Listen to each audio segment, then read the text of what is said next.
Assalamualaikum warahmatullahi wabarakatuh. Selamat bertemu kembali dalam pelajaran ekonomi kelas 10 SMA. Pada kesempatan ini kita akan belajar tentang permintaan dan penawaran. Kita mulai dari yang pertama, pengertian permintaan.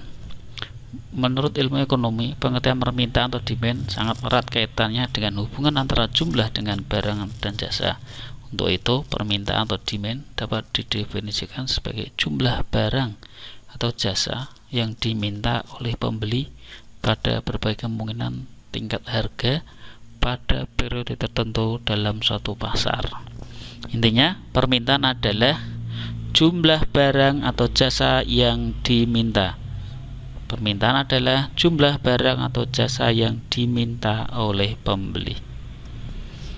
Baik, berikutnya faktor-faktor yang mempengaruhi permintaan. Apa saja yang mempengaruhi permintaan itu? Yang pertama adalah harga barang itu sendiri.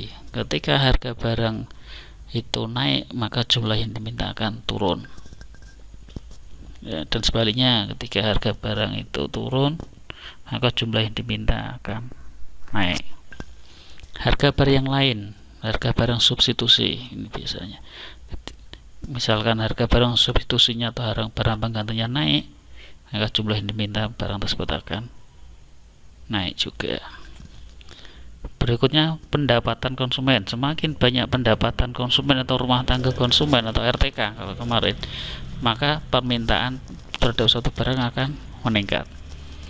Selera konsumen. Ketika suatu barang atau jasa itu sesuai dengan selera konsumen, maka barang itu akan meningkat pembeliannya. Berikutnya, jumlah penduduk. Semakin banyak jumlah penduduk, maka permintaan terhadap suatu barang akan naik. Berikutnya, perkiraan harga pada masa mendatang. Ketika harga diperkirakan akan naik, maka permintaan pada barang itu akan tinggi. Tapi ketika perkiraan harga barang itu akan turun, besok itu harga akan turun, maka orang cenderung akan menunggu sehingga permintaan pada sekarang akan turun. Berikutnya, distribusi pendapatan. Yang terakhir, usaha-usaha produksi meningkatkan penjualan. Jadi inti faktor yang mempengaruhi permintaan yang paling utama adalah harga barang itu sendiri. Terus berikutnya baru harga barang lain, pendapatan konsumen, selera konsumen, jumlah penduduk, perkiraan harga pada masa mendatang, distribusi pendapatan, dan usaha-usaha produsen dalam meningkatkan penjualan.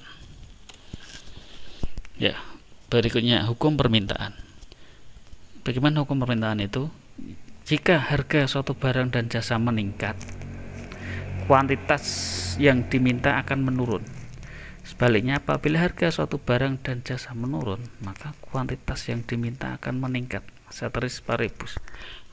Artinya, ketika harga barang naik, jumlah yang diminta atau pembeli akan menurun. Sebaliknya, ketika harga barang itu turun, maka jumlah yang diminta atau dibeli akan meningkat. Nah, ini harga dan jumlah yang diminta ini berkebalikan. Ceteris paribus artinya ketika faktor lain selain harga dan jumlah itu bersifat tetap. Selanjutnya, kurva permintaan. Ya, permintaan kita lihat tabel permintaan Dina terhadap apel, bukan apel tapi apel selama 1 bulan. Kombinasi A, ketika harganya 5.000, kuantitasnya 10. Ini yang A, ya, 5.000 10. Yang B,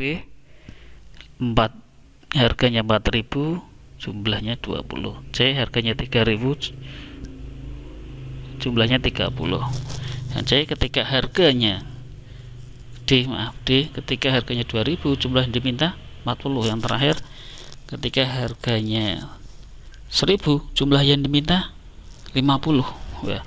Ini artinya apa? Ketika harganya tinggi, jumlah yang diminta sedikit. Ketika harganya rendah, paling rendah, jumlah yang diminta paling tinggi.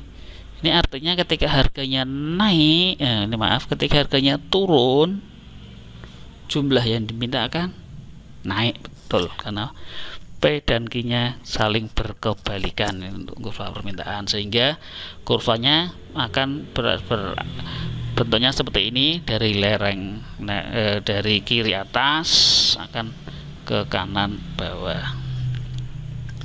Demikian kurva permintaan. Berikutnya adalah pergerakan kurva permintaan.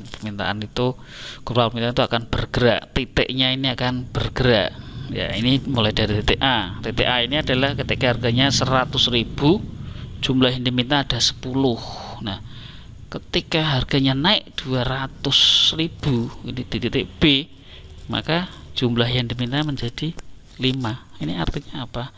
Artinya ketika harganya naik, jumlah yang diminta akan turun. Nah, pergerakan seperti ini, pergerakan panjang kurva ini disebabkan oleh perubahan harga. Ketika harganya naik, jumlah yang diminta akan turun. Dan sebaliknya, nanti seandainya harganya turun, jumlah yang diminta akan naik. Betul. Ini pergerakan kurva permintaan karena pengaruh harga. Oke, sekarang kita pergeseran kurva permintaan. Pergeseran kurva permintaan ini disebabkan bukan karena harga, tapi karena faktor-faktor lain yang mempengaruhi permintaan, seperti pendapatan, selera, dan sebagainya. Kita lihat dalam gambar. Kita mulai dari yang pertama di titik A ini. Titik ini harganya adalah 6.000 rupiah. Jumlah diminta 50. Kok iso? Tapi dia bergeser ke kanan. Harganya tetap 6.000, tapi jumlah yang diminta 70. Kenapa yang diminta 70? Karena misalkan ini pendapatannya naik. Ketika pendapatan masyarakat naik, maka kurva itu bergeser ke kanan.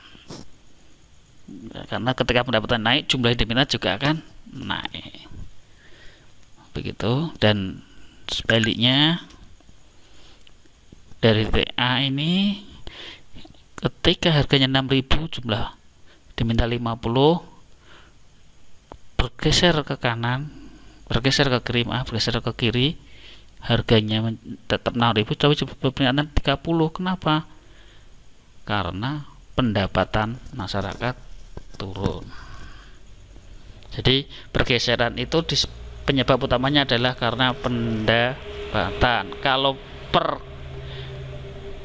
pergerakan itu sebab utama adalah harga. Kalau pergeseran adalah sebab utamanya adalah pendapatan.